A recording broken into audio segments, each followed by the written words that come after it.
Press the bell icon to never miss a video from testbook.com.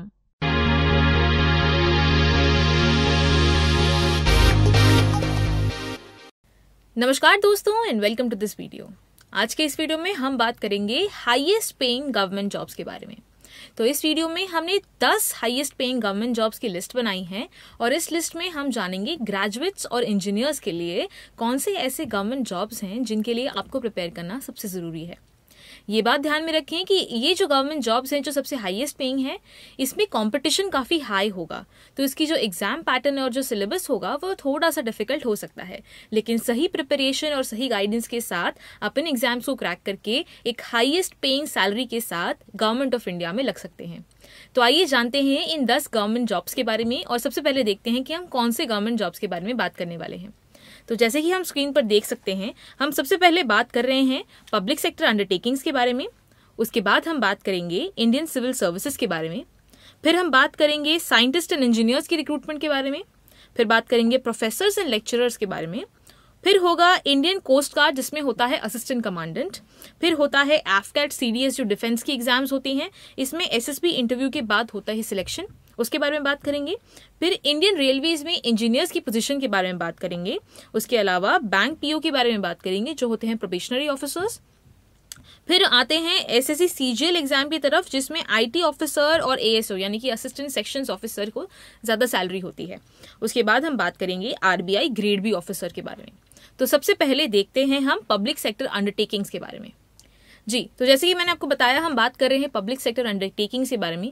तो public sector undertakings यानी कि PSUs ये public sector departments होते हैं गवर्नमेंट ऑफ इंडिया के अंडर। फॉर एग्जांपल जैसे कि एनएचएआई यानी कि national highways authority of India, या फिर हो गया एएआई यानी कि एयरपोर्ट अथॉरिटीज ऑफ इंडिया हो गया, ओएनजीसी हो गया, उसके अलावा होता है कोल इंडिया, बीएचईएल। तो ये इस तरीके की जो डिपार्टमेंट्स होती हैं ये पब्लिक सेक्टर अंडरटेकिंग्स होती हैं और इसमें गवर्नमेंट ऑफ इंडिया कुछ इंजीनियर्स चाहता है अपने डिपार्टमेंट में।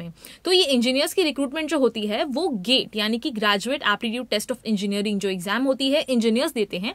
तो गेट की जो एग्जाम होती है उसके स्कोर्स पर इसका सिलेक्शन डिपेंड होता है इन डिपार्टमेंट में। तो सबसे पहले हम बात करते हैं इनकी इन हैंड सैलरी के बारे में। जो पीएसयूज में इंजीनियर्स रिक्रूट होते हैं उनकी इन हैंड सैलरी होती है कुल मिलाकर 52,000। तो जो इन हैंड सैलरी होगी 52,000 होगी। इनकी एस्टिमेटेड सीटीसी यानी कि कॉस्ट टू कंपनी जो एनुअली होगा वो होगा 10 से 12 लाख पर एनम। तो 10 to 12 लाख पर एनम इनकी जो है सीटीसी होगी। और उसके साथ साथ आपको सारे जो अलाउंसेस होते हैं एचआरए, टीए, डीए, ये सारी की सारी अलाउंसेस भी है जो आपको उसके साथ आ जाएंगी। तो 52,000 इज द इनिशियल सैलरी। उसके बाद आपको इन हैंड जो 52,000 आएगा उसके साथ में आपको अलाउंसेस भी होंगे। ये जो होती है इसके साथ आपको एचआरए में कंपनी अकोमोडेशन भी मिल सकता है अगर आप किसी लोकेशन पे जाकर के काम करें। फॉर एग्जांपल कोल इंडिया के लिए आपको कोल माइंस के पास जाकर काम करना पड़ सकता है, तो आपके लिए जो है कंपनी अकोमोडेशन भी देता है। तो अगर आपके पास कंपनी अकोमोडेशन देगा तो आपका जो है हाउस रेंट अलाउंस जो है एचआरए है वो नहीं मिलेगा आपको। लेकिन अगर आप आपके पास वाले शहर में रह रहे हैं तो आपको एचआरए भी वहां मिल जाएगा। उसी के साथ साथ अगर हम बात करें तो ये एक रेप्यूटेड जॉब है। पीएसयू में कोई भी जॉब अगर आप पाते हैं तो एक रेपुटेशन की जॉब होती है। उसी के साथ साथ अगर आप एक इंजीनियर हैं तो गेट के स्कोर, जैसे कि मैंने आपको पहले बताया, गेट के स्कोर से ये पीएसयूज जो होते हैं वो रिक्रूट करते हैं। बहुत सारे पीएसयूज गेट स्कोर्स के अलावा भी अपनी इंटरनल स्क्रीनिंग कराते हैं। उसके साथ साथ और भी एग्जाम्स जो इंटरनल एग्जाम्स हैं वो भी करवाते हैं। उसके बेसिस पे, गेट के स्कोर्स के बेसिस पे और उनकी एग्जाम्स के बेसिस पे भी आपको जो है पीएसयूज में नौकरी मिलती है। ठीक है, तो ये पोस्ट कौन सी होती है? मैनेजमेंट ट्रेनीज की पोस्ट होती है और ग्रेजुएट इंजीनियर्स की पोस्ट होती है इन पीएसयूज में। ठीक है, तो जैसे कि मैंने आपको पहले बताया कौन सी पीएसयूज हैं, कुछ पीएसयूज के हम नाम ले लेते हैं। एक तो है भेल, फिर होता है coal India, ONGC, HPCL, IOCL, HAL, NHAI, AAI, oil India, ECIL, BARC, ये सारी जो है ये कुछ PSUs हैं। इसके अलावा भी बहुत सारी PSUs होती हैं, मणिरत्ना, नवरत्ना, महारत्ना। तो ये सारी PSUs में आप आराम से नौकरी पा सकते हैं। अब बात करते हैं सबसे इम्पॉर्टेंट जो हाईएस्ट पेइंग सैलरी है जिसके बारे में अगर बात करेंगे गवर्नमेंट में सबसे ज़्यादा सैलरी कौन सी डिपार्टमेंट को या कौन से पोस्ट को मिलती है, तो सबसे पहला ज़बान पर नाम आता है आईएएस ऑफिसर। तो जो इंडियन सिविल सर्विसेज होती है उसमें बहुत सारी पोस्ट होती हैं। इंडियन एडमिनिस्ट्रेटिव सर्विसेज हो गया, इंडियन फॉरेन सर्विसेज हैं, इंडियन पुलिस सर्विसेज हैं, इंडियन रिजर्व सर्विसेज हैं। तो ये सारी जो पोस्ट होती हैं इनमें बहुत सारी जो है सैलरी आपको मिल सकती है। तो देखते हैं कि बेसिक पे क्या है इनका। तो सबसे पहले जो बेसिक पे है 56,100 इज द बेसिक पे। उसके अलावा DA, HRA, TA ये सारा एड ऑन है आपके लिए। उसके साथ साथ जैसे कि सबको पता होता है एक सिविल सर्विस ऑफिसर का जो है रेपुटेशन क्या होता है, उसका ओहदा क्या होता है, तो जो है ये हाईली रेप्यूटेड जॉब है। ये एग्जाम है, ये यूपीएससी कंडक्ट कराती है, यानी कि यूनियन पब्लिक सर्विस कमीशन। तो आप सबको इसके बारे में पता ही होगा, ये बहुत ही रेप्यूटेड जॉब है। इसमें जो है कोई भी ग्रेजुएट किसी भी फील्ड का ग्रेजुएट इसके लिए अप्लाई कर सकता है। यूपीएससी की IAS की एग्जाम के लिए, IPS की एग्जाम के लिए, या इंडियन फॉरेन सर्विसेज की एग्जाम के लिए जो यूपीएससी कंडक्ट कराता है, ये इंडियन सिविल सर्विसेज की एग्जाम है। कोई भी ग्रेजुएट अप्लाई कर सकता है इसके लिए। इसमें मल्टीपल सर्विसेज, मल्टीपल डिपार्टमेंट्स के लिए मल्टीपल पोस्ट होती हैं, और जो रैंक्स के अकॉर्डिंग आपको डिपार्टमेंट्स अलॉट होते हैं। फॉर एग्जांपल, अगर आपको सबसे हाईएस्ट रैंक है तो आपको IAS या IFS रैंक, आपको IFS डिपार्टमेंट मिल जाता है। उसके अगर आपकी रैंक अच्छी है तो आपको जो है चांस भी मिलता है अपनी कौन सी डिपार्टमेंट या कौन सी सर्विसेज आपको लेनी है, इसका आपको चांस भी मिलता है। तो ये जो है रैंक पर डिपेंड करता है कि आप कौन सी सर्विसेज सिलेक्ट करते हैं। इसके जो एग्जाम पैटर्न या सिलेक्शन प्रोसेस की बात करें तो उसकी 3 सिलेक्शन प्रोसीजर होती है। एक होता है प्रीलिम्स, फिर होता है मेंस, और फिर होता है आपका इंटरव्यू। तो अगर आप ये 3 चीजें क्रैक कर देते हैं तो आप आसानी से बन सकते हैं एक इंडियन सिविल सर्विसेज का ऑफिसर, जो कमाता है बेसिक पे 56,100, उसके साथ साथ काफी सारी अलाउंसेस।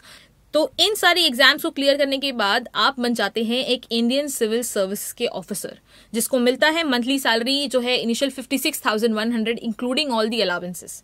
तो ये एक बहुत अच्छी अपॉर्चुनिटी है आपको इंडियन सिविल सर्विसेज में जाने के लिए और एक अच्छा सैलरी जॉब लेने के लिए। उसी के साथ आगे बढ़ते हैं हमारे नेक्स्ट जॉब की तरफ। ये next highest paying government job ये है साइंटिस्ट एंड इंजीनियर्स। ये इसरो, DRDO दोनों एग्जाम्स कराते हैं साइंटिस्ट इंजीनियर्स के लिए, इनको कहते हैं SC। ठीक है, तो इनका जो मिनिमम पे है ये सिमिलर टू IAS ऑफिसर है, इट इज 56,100। इसके साथ साथ DA, HRA, TA ये बेनिफिशियल है आपके लिए। इसकी जो ग्रेड पे है लेवल 10 के हिसाब से, CPC के लेवल 10 के हिसाब से 5400 है आपकी ग्रेड पे। ये बहुत अच्छी रेप्यूटेड जॉब है। अगर आप एक पैशनेट इंजीनियर है, जो आप किसी इसरो या DRDO जैसे इंस्टीट्यूट्स में काम करना चाहते हैं, इस डिपार्टमेंट्स में काम करना चाहते हैं, तो ये आपके लिए बहुत अच्छी अपॉर्चुनिटी है। ये जैसे कि आप फोटो देख रहे हैं, ये फोटो आपने पहले भी देखी होगी। ये सारे के सारे लोग जो हैं, इसरो का जो मार्स मिशन गया हुआ था, ये मार्स मिशन में गए हुए, ये जो मार्स मिशन जिन्होंने सक्सेसफुल किया, तो ये सारे लोग जो हैं वही साइंटिस्ट एंड इंजीनियर्स हैं, जिन्होंने यही इसरो या DRDO जैसी एग्जाम्स दे करके, साइंटिस्ट इंजीनियर्स की एग्जाम दे करके ये जो है इसरो में ज्वाइन हुए हैं और इन्होंने मार्स मिशन को कामयाब किया है। तो ये सारे जो खुश चेहरे आप देख रहे हैं, इनमें से आप एक हो सकते हैं। देखते हैं कि इसका एग्जाम पैटर्न क्या है। तो इसरो साइंटिस्ट एंड इंजीनियर्स का अगर आपको एग्जाम देना है तो आपको जो है सबसे पहला आपका एप्लीकेशन स्क्रीन होगा। इसकी फिर होगी एक टेक्निकल रिटन एग्जाम, जिसमें 80 क्वेश्चंस पूछे जाते हैं 240 मार्क्स के लिए, और आपको 90 मिनट्स का समय दिया जाता है। तो जो सबसे पहले जो आपकी एप्लीकेशंस होंगी, आपके एजुकेशन क्वालिफिकेशन, आपके मार्क्स को लेकर के आपकी एप्लीकेशंस जो है वो पहले स्क्रीन होंगी। स्क्रीनिंग के बाद जो शॉर्टलिस्टेड कैंडिडेट्स होंगे उनको देनी होगी एक टेक्निकल रिटन एग्जाम, जिसमें जैसे कि आपने देखा 80 क्वेश्चंस फॉर 240 मार्क्स और आपको 90 मिनट्स का समय दिया जाता है। अगर आप वो टेक्निकल रिटन एग्जाम क्लियर कर देते हैं तो आपका फाइनल होता है इंटरव्यू। सुनने में आया है कि ये इंटरव्यू जो होता है वो काफी तगड़ा इंटरव्यू होता है, बहुत ज्यादा ग्रिल करते हैं आपको इंटरव्यू में। लेकिन अगर आप एक पैशनेट इंजीनियर है who wants to make a change, और इसरो में DRDO में आपको ये हाईएस्ट सैलरी जो है आपको लेनी है, तो ये इंटरव्यू के लिए आप अच्छी तरीके से प्रिपेयर करें। I am sure you are going to crack the exam. ठीक है, तो ये बात हुई साइंटिस्ट एंड इंजीनियर्स की एग्जाम के बारे में। अब आगे बढ़ते हैं। The next big government job जो आप पा सकते हैं वो है एक प्रोफेसर या लेक्चरर का गवर्नमेंट जॉब। इसके लिए आपको एक गवर्नमेंट एग्जाम देनी होगी जो कि होती है UGC नेट या CSIR नेट। ठीक है, ये नेट जो होती है ये नेशनल एलिजिबिलिटी टेस्ट होती है फॉर प्रोफेसर्स। तो आप जो है प्रोफेसर्स या लेक्चरर्स बन सकते हैं किसी भी इंपॉर्टेंट इंस्टीट्यूट में।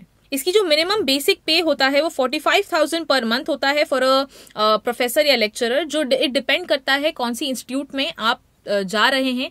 ये CSIR नेट या UGC नेट के मार्क्स के बेसिस पे आप जो है किसी इंस्टीट्यूट को अप्रोच करते हैं और वो इंस्टीट्यूट में आप as a lecturer, as a professor join कर सकते हैं। तो आपका जो सिलेक्शन होता है कोई भी इंस्टीट्यूट में डिपेंड करता है कि आप कौन सी इंस्टीट्यूट से आपने अपना जो पढ़ाई किया है, मास्टर्स डिग्री हासिल की है, वो कौन से इंस्टीट्यूट से की है। उसके अलावा अगर आपके पास कोई प्रायर वर्क एक्सपीरियंस है किसी कॉर्पोरेट में काम करने का या किसी एजुकेशनल फील्ड में काम करने का, अगर आपको एक्सपीरियंस है तो उसके बेसिस पे आपको जो है ये इंस्टीट्यूट में सिलेक्ट करते हैं। गवर्नमेंट कॉलेजेस और प्राइवेट कॉलेजेस में भी डिफरेंट क्राइटेरियाज होते हैं और डिफरेंट पे स्केल होता है, लेकिन जो है बेसिक मिनिमम पे आपको 45,000 के नीचे दे ही नहीं सकते। तो 45,000 इज द मिनिमम। उसके आगे there are a lot of chances to earn a lot of money as a professor और एज अ लेक्चरर। ठीक है, अगर आप एक प्रोफेसर लेक्चरर नहीं बनना चाहते हैं तो यूजीसी नेट या CSIR नेट के बाद आप जूनियर रिसर्च फेलोशिप भी कर सकते हैं और जूनियर रिसर्च फेलो बन के काफी डिसेंट सा स्टाइपेंड भी आप ले सकते हैं और रिसर्च फेलोशिप भी कर सकते हैं। ये एक रेप्यूटेड टीचिंग जॉब भी है। टीचर्स हमेशा एक रिस्पेक्टेबल पोजीशन होती है। प्रोफेसर्स या कॉलेज में लेक्चरर्स जो होते हैं काफी रिस्पेक्टेबल पोजीशन है। तो अगर आपको एक रिस्पेक्टेबल पोजीशन के साथ साथ एक हाईएस्ट पेइंग गवर्नमेंट जॉब चाहिए तो आप जो है यूजीसी नेट या CSIR नेट का एग्जाम भी दे सकते हैं। अगर आप एक मास्टर्स डिग्री होल्डर है या आप अपने मास्टर्स का फाइनल एग्जाम दे रहे हैं तो आप जो है यूजीसी नेट या CSIR नेट का फॉर्म जरूर भर सकते हैं। जो यूजीसी नेट का फॉर्म है इसका एप्लीकेशन डेट अभी चालू है। It is from 1 March two 30 मार्च। तो आप इसके बीच में इसका फॉर्म जरूर भर सकते हैं। इसकी एग्जाम जो है जून में होगी, तो don't forget to fill the forms. उसके साथ साथ मैं आपको बता दूं कि इसका एग्जाम पैटर्न क्या होता है। तो इसके एग्जाम पैटर्न में आपका रिटन टेस्ट होता है। रिटन टेस्ट में जो होता है आपके 2 पेपर होते हैं, पेपर 1 और पेपर 2। एक पेपर होता है 100 मार्क्स का, एक पेपर होता है 200 मार्क्स का। और ये जो दोनों पेपर्स हैं आपके मास्टर्स डिग्री के जो सब्जेक्ट्स हैं उस पर डिपेंड करता है। तो अगर आपको जिस फील्ड में आपको प्रोफेसर या लेक्चरर बनना है उस फील्ड का आपको एग्जाम देना पड़ेगा। उस एग्जाम की ये दोनों पेपर्स होंगे जो रिटन टेस्ट होगी। ठीक है, तो ये बात हुई अपने प्रोफेसर्स एंड लेक्चरर्स जॉब की थ्रू यूजीसी नेट और CSIR नेट एग्जाम्स। अब बात करते हैं एक इम्पॉर्टेंट डिफेंस जॉब की। अगर आपने सुना होगा इंडियन नेवी के बारे में तो आपने ये भी सुना होगा कि इंडियन कोस्ट गार्ड नाम की भी एक चीज होती है जो इंडियन नेवी के साथ साथ अपने कोस्ट को प्रोटेक्ट करती है। तो इंडियन कोस्ट गार्ड्स के लिए जो है असिस्टेंट कमांडेंट्स की पोस्ट के लिए 56,100 सैलरी मिलती है जो बेसिक मिनिमम पे होता है। जो 56,100 की बेसिक पे है उसमें आपको DA, HRA, TA के साथ साथ काफी और अलावेंसेस भी होते हैं। जैसे कि कोई भी डिफेंस एम्प्लॉय के लिए इतने सारे अलावेंसेस होते हैं, आप जानते ही होंगे। जो इसका ग्रेड पे है 5400 है, लेवल 10 7 CPC के अकॉर्डिंगली। उसमें ये एक रेप्यूटेड डिफेंस जॉब है। कोई भी डिफेंस जॉब जो वर्दी का जॉब होता है, जिसमें वर्दी होती है, वो एक रेप्यूटेड जॉब होता है। ये हार्ड वर्किंग इंजीनियर्स के लिए काफी अच्छा अपॉर्चुनिटी है। इसमें जो है असिस्टेंट कमांडेंट्स के लिए एप्लीकेशंस की शॉर्ट लिस्टिंग होती है। आपके एप्लीकेशंस आप सेंड करते हो, उसकी शॉर्ट लिस्टिंग होने के बाद एक प्रिलिमिनरी स्टेज एग्जाम होती है। उसके बाद होता है आपका फाइनल स्टेज और फिर होता है आपका मेडिकल टेस्ट। इन डिफेंस की जॉब्स के लिए बहुत इंपॉर्टेंट होता है कि आप मेडिकल टेस्ट में क्लियर करें। ठीक है, मेडिकल टेस्ट बहुत इंपॉर्टेंट होती हैं। अगर आप मेडिकल टेस्ट में क्लियर करते हैं तो आप इंडियन कोस्ट गार्ड में एज एन असिस्टेंट कमांडेंट 56,100 कमा सकते हैं।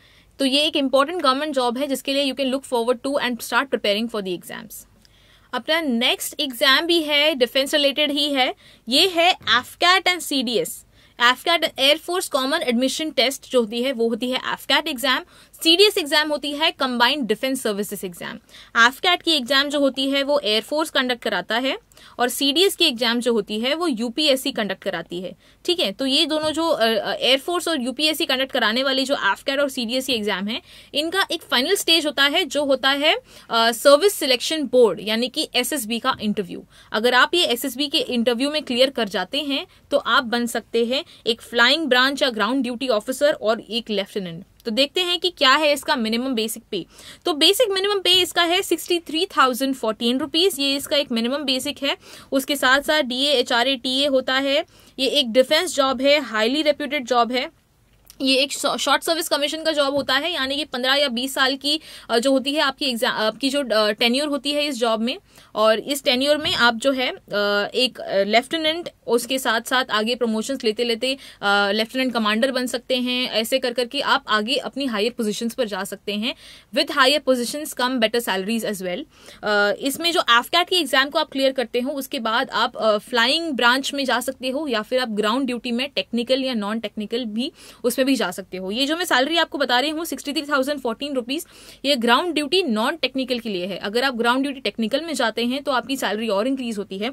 अगर आप फ्लाइंग ब्रांच में जाते हैं तो आपकी सैलरी उससे भी ज्यादा इंक्रीज होती है। और लेफ्टिनेंट के लिए भी मिनिमम बेसिक पे 63,014 रुपीज। ठीक है, कोई भी फील्ड का ग्रेजुएट इस एग्जाम के लिए अपियर कर सकता है। AFCAT CDS की एक स्टेज की एग्जाम होती है। रिटन टेस्ट को क्लियर करने के बाद आपका होता है एक सर्विस सिलेक्शन बोर्ड का इंटरव्यू। ठीक है, सर्विस सिलेक्शन बोर्ड के इंटरव्यू में भी 2 स्टेजेस होते हैं। सबसे पहला स्टेज होता है स्क्रीनिंग का स्टेज, जिसमें आपकी साइकोलॉजिकल टेस्ट ली जाती है, कुछ आपकी साइकोमेट्रिक एप्टीट्यूड टेस्ट किया जाता है। जो उसकी सेकेंड स्टेज होती है उसमें आपकी फिजिकल एफिशिएंसी टेस्ट की जाती है, जिसमें आपको बहुत सारे फिजिकल एक्सरसाइजेस दिए जाते हैं जो आपको क्लियर करने होते हैं, और उसके बाद होता है आपका फाइनल राउंड ऑफ इंटरव्यू। फिर फाइनल राउंड ऑफ इंटरव्यू के बाद शॉर्टलिस्टेड कैंडिडेट्स को एक मेडिकल एग्जाम देनी होती है। जैसे आपको यहाँ बताया, एफकेट CDS एग्जाम के बाद आपका SSB का इंटरव्यू है, उसके बाद होता है आपका मेडिकल एग्जाम। तो जैसे ही आप मेडिकल एग्जाम क्लियर कर देते हैं, आपको अपॉर्चुनिटी मिलती है इधर इंडियन मिलिट्री अकेडमी ज्वाइन करना, इंडियन नेवल अकेडमी ज्वाइन करना, या फिर इंडियन एयरफोर्स अकेडमी ज्वाइन करना, या फिर ऑफिसर्स ट्रेनिंग अकेडमी ज्वाइन करना। After your SSB interviews and medical exam आप इन अकेडमीज में से कोई एक अकेडमी में ज्वाइन करते हैं। वहां आप 1 साल 11 महीने 1 साल के लिए ट्रेन करते हैं, और उसके बाद आप एक स्टार्टिंग पोजीशन पर लगते हैं। फॉर एग्जांपल, अगर आपने CDS दिया है और आप SSB क्लियर करके ऑफिसर्स ट्रेनिंग अकेडमी ज्वाइन करते हैं, तो उसके बाद आप बन सकते हैं एक लेफ्टिनेंट। और अगर आप एयरफोर्स की एफकेट एग्जाम क्लियर करते हैं और अगर आप एयरफोर्स अकेडमी ज्वाइन करते हैं, तो उसके बाद आपका सबसे पहला टास्क होगा इधर फ्लाइंग ब्रांच में, या फिर ग्राउंड ड्यूटी टेक्निकल में, या ग्राउंड ड्यूटी नॉन टेक्निकल में। अब बात करते हैं इंडियन रेलवेज की। Indian railways is the highest employer in India, शायद in the world also it is the most highest employer, जिसमें बहुत सारे एम्प्लॉयज हैं। तो इंडियन रेलवे में अगर आप एक इंजीनियर हैं तो जूनियर इंजीनियर की पोजीशन से आप स्टार्ट कर सकते हैं। इनिशियल पे आपका होगा 35,400, जिसमें DA HRA TA हो सकता है। ये लेवल 6 of 7 CPC है। उसमें जो है आपको एक स्टेबल जॉब मिलेगा। ये एक बेस्ट अपॉर्चुनिटी फॉर इंजीनियर्स और डिप्लोमा होल्डर्स। जूनियर इंजीनियर आपकी स्टार्टिंग पोजीशन है। फिर आप जो है with promotions and departmental exams you can get promoted and earn more salary as well. इसमें जो है ये एग्जाम होती है RRBJ यानी कि रेलवे रिक्रूटमेंट बोर्ड की जूनियर इंजीनियर की एग्जाम होती है। इसकी इस साल की एप्लीकेशन प्रोसेस तो खत्म हो गई है, लेकिन आप अगले साल के लिए जरूर प्रिपेयर कर सकते हैं। तो गवर्नमेंट जॉब में अगर आपको इनिशियल पे भी कम लग रहा हो, नंबर कम दिख रहा हो, लेकिन with the allowances and with the benefits of the government job and with the salary, जो है आपका जो मिनिमम अमाउंट जो आपके हाथ में लगता है वो बहुत अच्छा अमाउंट होता है। तो डोंट वरी अबाउट, अगर ये 35,000 आपको कम लग रहा है, ये कम नहीं है, ये बहुत अच्छी सैलरी है for an Indian railway employee. तो ये था जूनियर इंजीनियर्स के रिक्रूटमेंट के लिए, और ये था जूनियर इंजीनियर्स का सैलरी। अब आगे बढ़ते हैं, देखते हैं हमारे कौन सा और हाईएस्ट पेइंग सैलरी बचा हुआ है। तो जैसे कि आप स्लाइड्स पर देख रहे हैं, बैंक में प्रोबेशनरी ऑफिसर्स यानी कि PO का job is also one of the highest paying government jobs.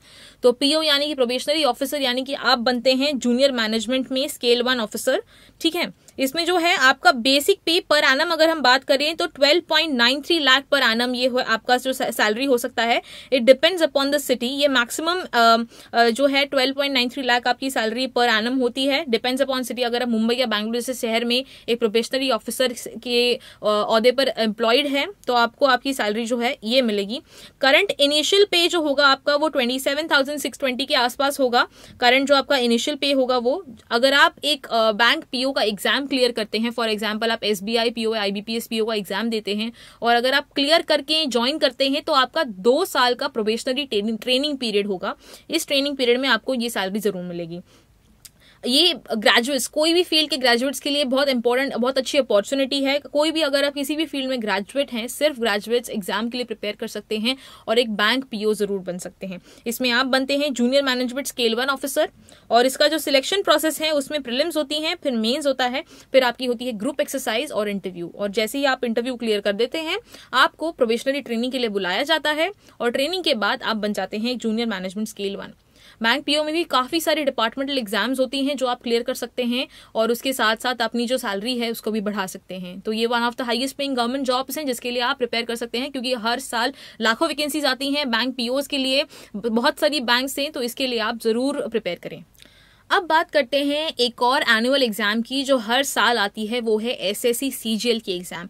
हर साल ये एग्जाम कंडक्ट की जाती है। इसमें मल्टीपल पोस्ट होते हैं, लेकिन इसमें से जो 2 बेस्ट पोस्ट होती हैं, जो बहुत सारे लोग इसी पोस्ट के लिए प्रेफरेंस डालते हैं, वो पोस्ट है एक इनकम टैक्स ऑफिसर की और असिस्टेंट सेक्शंस ऑफिसर जो मिनिस्टर ऑफ एक्सटर्नल अफेयर्स की। ठीक है, तो मिनिस्ट्री ऑफ एक्सटर्नल अफेयर्स में ASO बनना और इनकम टैक्स डिपार्टमेंट में एक IT ऑफिसर बनना, ये एक बहुत ही रेप्यूटेड जॉब है। इसमें जो है स्टार्टिंग सैलरी आपकी 40,000 होती है, जिसमें बहुत सारे एड ऑन्स और अलाउंसेस होते हैं, जो बेनिफिट्स आपको मिल सकते हैं उसके। हाईली रेप्यूटेड जॉब है बिकॉज ये डिपार्टमेंट जो है काफी इंपॉर्टेंट डिपार्टमेंट्स हैं, income tax department as well as ministry of external affairs. इसमें आप एक IT ऑफिसर ASU बनने के बाद there are a lot of departmental internal exams जिसको दे करके, जिसको क्लियर करके आप काफी अच्छी पोजीशन पर पहुंच सकते हैं with in a couple of years. ठीक है, ये कोई भी ग्रेजुएट्स इन फील्ड्स के लिए इनके लिए अप्लाई कर सकता है इन पोस्ट के लिए। ये पोस्ट जैसे कि मैंने आपको बताया, income tax officer and assistant sections officer with ministry of external affairs. ठीक है, तो ये है 40,000 प्लस इनकी सैलरी होती है जो इनिशियल सैलरी है। उसके साथ साथ काफी सारे allowances and benefits are at stake. इसकी जो एग्जाम की सिलेक्शन प्रोसीजर है, Tier 1 एग्जाम, फिर Tier 2 एग्जाम और फिर Tier 3 जो एग्जाम है वो डिस्क्रिप्टिव टेस्ट होती है। जो इनकी डिटेल जितने भी एग्जाम्स हम यहाँ पर डिस्कस कर रहे हैं, जितने भी जॉब्स के बारे में बात कर रहे हैं, इन सारे के सारे जॉब्स की जो डिटेल एग्जाम पैटर्न है आपको जो है टेक्स्ट बुक ब्लॉग पर जरूर मिल जाएगी। तो उसके साथ साथ इस वीडियो के साथ साथ टेक्स्ट बुक ब्लॉग को भी जरूर रेफर करें। फाइनली हम बात करते हैं RBI ग्रेड बी ऑफिसर के एग्जाम की। तो RBI ग्रेड बी भी एक ऐसा एग्जाम है जो हर साल उसकी नोटिफिकेशन आती है और हर साल 300 से 500 के करीब इसकी वैकेंसीज होती हैं और बहुत सारे लोग जो UPSC के लिए पढ़ते हैं वो लोग RBI ग्रेड बी एग्जाम भी देते हैं क्योंकि उनकी सैलरी स्ट्रक्चर में काफी चेंजेस तो बिल्कुल नहीं है। ठीक है, तो इसकी जो ग्रॉस पे है वो 75,831 ये उसकी ग्रॉस पर मंथ जो है वो पेमेंट है। This includes all the allowances, TA, DA, HRA, सारी की सारी चीजें इसमें इंक्लूडेड है। लेकिन देख सकते हैं this is not a small amount, this is a huge amount. जो एक हाईली रेप्यूटेड 9 to 5 जॉब है RBI ग्रेड में जिसमें आपको सैटरडे संडे ऑफ मिलता है और ये जो है बहुत सारी डिपार्टमेंटल एग्जाम्स होती हैं RBI में जिसमें आप बहुत सारी एग्जाम्स दे करके एट द हाईएस्ट पोजीशन तक पहुंच सकते हैं। इवन अगर आप बहुत यंग हैं और मिनिमम एज जो आपकी एलिजिबिलिटी है उसमें आप अप्लाई करते हैं तो डेप्यूटी गवर्नर की पोजीशन तक भी पहुंच सकते हैं। इतनी अच्छी अपॉर्चुनिटी आपको मिलती है as an RBI grade B officer. ठीक है, इसमें कोई भी graduate in any field apply कर सकता है for a grade B officer. और जो है इसकी एग्जाम स्टेजेस UPSC की तरह होती है, prelims, mains and interview. Difficulty level कम होता है, पेपर्स कम होते हैं, लेकिन 3 स्टेज होते हैं, प्रीलिम्स होता है, मेंस होता है और इंटरव्यू होता है। ठीक है, तो ये इतनी सैलरी अगर आपको चाहिए as an RBI grade B officer तो प्रिपेयर करना ना भूलें। RBI ग्रेड बी ऑफिसर की इस साल की फॉर्म्स अभी तक निकली नहीं है। एक्सपेक्ट कर रहे हैं कि इस बार और फॉर्म्स निकले with a lot of vacancies. तो बने रहे। इतनी जो सारी की सारी हमने आज एग्जाम्स देखी हैं, सारे के सारे हाईएस्ट पेइंग जॉब्स हमने देखे हैं, सारी की सारी इन्फॉर्मेशन आपको टेक्स्ट बुक ब्लॉग पर जरूर मिलेगी। तो don't forget to follow Testbook blog और हमारी यूट्यूब चैनल को भी जरूर फॉलो करें। अगर ये सारे के सारे जॉब्स में अगर आपको कोई डाउट्स हैं, क्वेरीज हैं, अगर आपको ऐसा लगता है कि आप कुछ और ऐड कर सकते हैं इन हाईएस्ट पेइंग गवर्नमेंट जॉब्स के बारे में, या अगर आपको ऐसा कोई एग्जाम और पता है जिसमें सैलरी अच्छी मिलती है, तो don't forget to put it in the comment section. बाकी सारे लोग भी कमेंट सेक्शन में से आपने दिए हुए इनपुट्स के बारे में पढ़ के और एनलाइटन हो सकते हैं। तो don't forget to write your comments in the comment section as well. इस वीडियो को लाइक करें और ज्यादा से ज्यादा लोगों तक इसको पहुंचाएं। ये सारी की सारी exams are either for engineers और जस्ट एनी ग्रेजुएट्स जिसमें सिर्फ थोड़ी मेहनत, थोड़ा हार्डवर्क और इन एग्जाम्स को क्रैक करके आप अच्छी government job with a nice salary पा सकते हैं। ठीक है, तो इस वीडियो को लाइक करें और अपने दोस्तों के साथ शेयर करें। अगर आपने टेक्स्ट बुक के यूट्यूब चैनल को सब्सक्राइब नहीं किया है तो अभी करें और बेल आइकन पर क्लिक करें। बेल आइकन पर क्लिक करने पर आपको हर एग्जाम की इंस्टेंट नोटिफिकेशन, हर वीडियो की इंस्टेंट नोटिफिकेशन मिलती रहेगी। इसी के साथ इस वीडियो को खत्म करते हैं। Thanks for watching and all the best for your exams.